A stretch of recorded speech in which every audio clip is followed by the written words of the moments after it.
Hey folks, T-Bone here with Michael Pitts.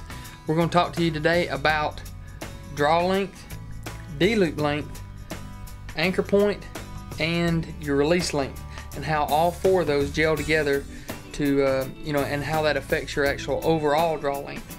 What we've got here, we're going to start off is a exaggerated D-loop, exaggerated anchor length, to illustrate how not to do it.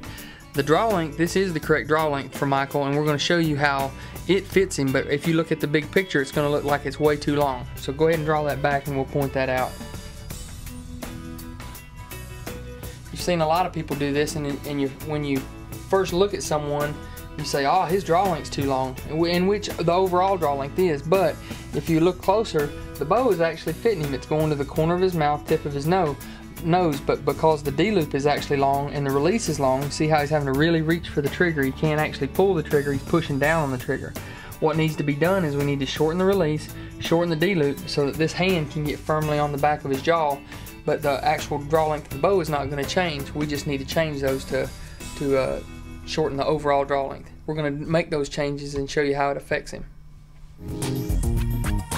Put him a right size D-loop on here. Alright, we got his D-loop. It's the correct length now. We've got it shortened up. A little sidebar before we actually show you how it fits is we got an example of 4 different releases here, and this is the one that we used a minute ago because we've actually extended it to give you a long example. But if you'll notice on each one of these, the trigger in reference to the jaw is in a different place, so that depending on which release, you can see how that one's so far back, and then each one is different. Not to say that one's bad or the other, it's just to say that each one's different. And if we're going to be consistent with our archery, meaning you have to customize your D-loop and your anchor length, they're all adjustable in length, to each different release that you choose. So once you choose one, you have to customize that to your setup. Your draw length's not going to change. Your overall draw length will, but the actual draw length of the bow, it'll always stay the same because it's always in reference to the corny mouth, tip of your nose. Now we're going to show, he's got the correct release on, and now we're going to show you how this all came together. We didn't change the draw length of the bow. All we did was shorten the D-loop and got the correct length release on.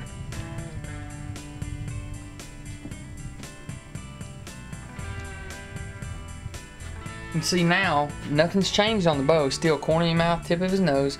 He's actually got a good wrap around the trigger, so he's pulling on a 90-degree crook against that trigger, and his hand is firmly against his jaw. He's not out there in never land way out here, and he's got a good positive anchor. Go ahead and squeeze one off, Michael. You got him, man. Good hit. Got him. Yeah.